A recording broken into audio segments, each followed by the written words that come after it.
ప్రభు అయిన యేసుక్రీస్తు నామంలో అందరికీ శుభాది వందనాలు. సామెతల గ్రంథ ధ్యానము 11వ అధ్యాయము 16వ వచనం నుండి 31వ వచనం వరకు ధ్యానించుకుందాం. నెనరు గల స్త్రీ ఘనతనందును, బలిష్ఠులు ఐశ్వర్యము చేపట్టుదురు. దయగలవాడు తనకే మేలు చేసుకొనును, క్రూరుడు తన శరీరమునకు బాధ తెచ్చుకొనును.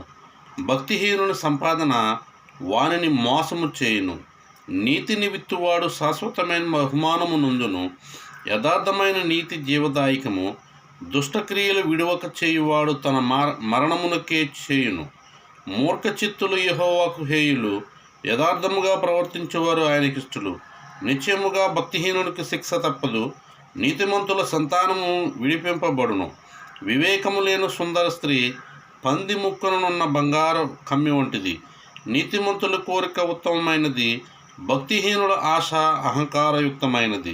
వెదజల్లి అభివృద్ధి పొందువారు కలరు, తగిన దానికన్నా తక్కువ ఇచ్చి లేమికి వచ్చువారు కలరు. ఔదార్యము గలవారు పుష్టి నందుదురు, నీళ్లు పోయేవారు వారికి నీళ్లు పోయబడును. ధాన్యము బిగబట్టు వానిని జనులు శపించెదరు, దానిని అమ్మువాని తల మీదికి దీవెన వచ్చును.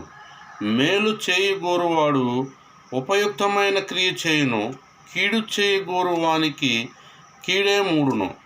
ధనమును నమ్ముకుని వాడు పాడైపోవును, నీతిమంతులు చిగురాకు వలె వృద్ధునందుదురు. తన ఇంటి వారిని బాధపెట్టువాడు గాలిని స్వతంత్రించుకొనును. మూఢుడు జ్ఞాన హృదయములకు దాసుడగును. నీతిమంతుల ఇల్లు ఇచ్చు ఫలము జీవవృక్షము. జ్ఞానము గలవారు ఇతరులను రక్షించుదురు. నీతిమంతులు భూమి మీద ప్రతిఫలము పొందుదురు. భక్తిహీనులను పాపులను మరినిత్యముగా ప్రతిఫలము పొందుదురు గదా.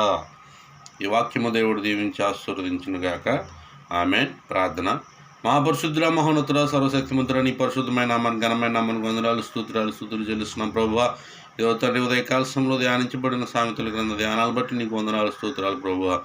ప్రభు ఎంతమంది బిడ్డలైతే ప్రభువా దీన్ని ధ్యానించున్నారో వినిచున్నారో ప్రభువా, వాట్సాప్ ఫేస్బుక్ ద్వారా ట్విట్టర్ ద్వారా ఎంతమంది అయితే ప్రభువా, ఇన్స్టాగ్రామ్ ద్వారా ఎంతమంది అయితే ప్రభువా వినిచున్నారో ప్రభువా, నేను ఈ యొక్క సామెతలను జీవవాక్యము ప్రభువా, జ్ఞానవాక్యాన్ని ప్రభు ఎంతమంది అయితే ప్రభు వినిచున్నారో గ్రహించున్నారు వారందరినీ కూడా దీవించండి, ఆశీర్వదించండి. ప్రతి కుటుంబాన్ని మీరు దీవించండి, ఆశీర్వదించండి ప్రభువా. ప్రభు ఇద్దరు మంది ప్రభు ఎంతమంది బిడ్డలైతే ప్రభువా తండ్రి పుట్టినరోజు నాయన అలాగే ప్రభువా పెళ్లి రోజు జరుపుకుంటున్నారు ప్రభు, వారందరినీ కూడా మీరు దీవించండి, ఆశీర్వదించండి ప్రభు. ప్రతి కుటుంబానికి మీరు తోడుగా ఉండమని ప్రార్థన చేస్తున్నాం ప్రభు. మరి ముఖ్యంగా ప్రభు అనారోగ్యాలు పాలై ప్రభు ఎంతమంది అయితే హాస్పిటల్లోనూ మంచాలపై ఉన్నారో వారందరినీ కూడా మీరు దీవించండి, రక్షించండి, కాపాడండి ప్రభు. ప్రతి ఒక్కరికి కాపుదల మీరు దయచండి ప్రభు. దేవా మేము చేయించున్న పనులన్నింటిలో మీరు సఫలపరచండి ప్రభు. మేము చేయించున్న ప్రయత్నాలు మీరు సఫలపరచండి ప్రభు. దేవానాయన నీకు స్తోత్రాలు నాయన. మా కార్యాలను మా కార్యక్రమాలను ప్రభు మీరే ప్రభు ముందుకు తీసుకెళ్ళమని ప్రార్థన చేస్తున్నాం ప్రభు. తండ్రి నాయన ఈ రాష్ట్రాన్ని ప్రజలను ప్రభు మీరే కాపాడండి ప్రభు. నేను మంచి పరిపాలన ఇచ్చే నాయకులుగా తండ్రి నాయన నాయకుల నుంచి మనం ప్రార్థన చేస్తున్నాం. నాయకులు దీవించండి, ఆశీర్వదించండి, కృప వారికి తోడుగా ఉంచండి ప్రభు. మీరు ఎల్లప్పుడూ సహాయం ఇచ్చేయండి. యేసు నామమున అడుగుచున్నాం తండ్రి. ఆమేన్.